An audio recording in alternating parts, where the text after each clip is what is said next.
135 ఏళ్ల ఘన చరిత్ర కలిగిన చారిత్రాత్మక చార్మినార్ గడియారం ధ్వంసమైంది. నగరానికి తలమానికంగా హైదరాబాద్ నిలుస్తోంది. ప్లేగు వ్యాధి నివారణకు గుర్తుగా చార్మినార్ను 1591లో కుతుబ్ షాహీ రాజవంశీయుడు మహమ్మద్ అలీ కుతుబ్ షా నిర్వహించారు. ఇప్పట్లో హైదరాబాద్ అంటే మనదే కాదు, విదేశీయులది కూడా చార్మినార్ గుర్తొస్తుంది. అంతటి ఘనత చరిత్ర కలిగిన చార్మినార్ చారిత్రక కట్టడంగా గుర్తింపు పొందింది. రాత్రిపూట చార్మినార్ అందాలను చూసేందుకు చాలా మంది ఆసక్తి చూపుతారు.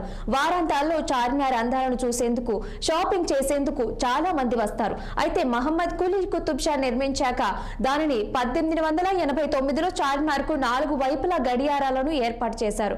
135 ఏళ్ల చరిత్ర ఉన్న గడియారం డయల్ బోర్డ్ ధ్వంసమయ్యింది. చార్మినార్ మరమ్మతు పనుల్లో ఇసుక పనులు తగిలి గడియారం ధ్వంసమైనట్లు తెలుస్తోంది. అయితే గడియారం పాక్షికంగా ధ్వంసం కావడంతో ఇప్పటికీ పనిచేస్తుంది. మరి 135 ఏళ్ల చరిత్ర కలిగిన పురావత గడియారాన్ని మర్చిపోయి కొత్తది ఏర్పాటు చేస్తారా లేక మరమ్మతులు చేస్తారో వేచి చూడాల్సిందే.